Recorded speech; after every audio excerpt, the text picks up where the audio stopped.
As it stands, Democrat leadership is not backing either of the bipartisan discharge petitions. And with that, are you prepared for possibly a fully Republican bill or no solution to happen at the end of the year?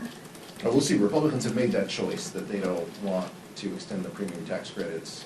They made that choice in the bit of the law. They made that choice during the shutdown. They made that choice each and every legislative day that we've had. They have known that these tax credits expire at the end of the year, and the tax credits that they chose to extend were all for billionaires and corporations. They chose to leave the American public out in the cold. And so they have made this choice.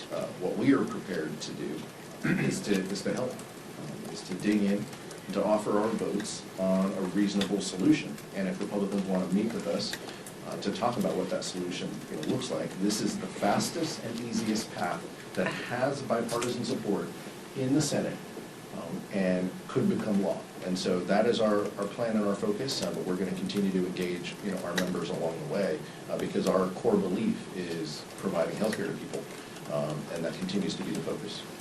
Thanks, Mr. Chairman. Two of the Republicans who theoretically could be the folks that would sign on to your all's discharge petition, Representative Kiley and Representative Bacon in the last 12 hours have told me, look, we don't believe that Democrats actually want a solution. They think that Democrats just want to run in 2026 on the health care issue. What's your response to that? Completely false.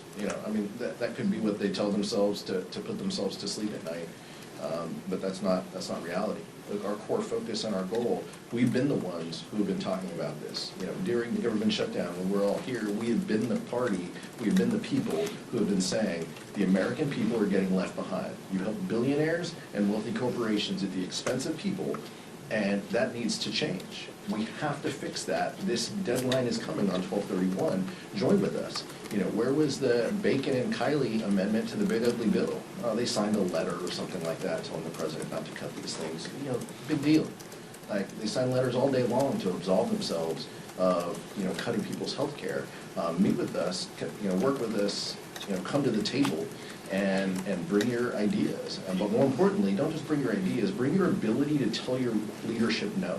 And it shouldn't take somebody who's walking out the door and has one foot out the door to speak up against the president and their own party when it comes to health care. If there's serious folks on the other side of the aisle, and you can probably count them on two hands, then we're willing to engage with them.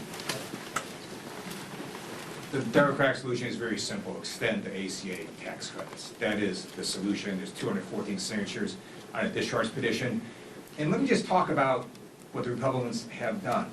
Nothing, right? They knew that these tax credits were expiring at the end of this year. What they would normally do, if you actually want a solution, you might actually have held hearings. You might actually have had folks testify. You might have actually tried to put together a plan. That's what they did. They did nothing. And then last week, the speaker behind closed doors just randomly puts together a health care plan that he just is going to drop with no hearings, no witnesses testifying. That's why it's going to fail. They were never serious about doing this. As the chair said, the easiest solution is to just sign the discharge petition to extend the ACA tax credits.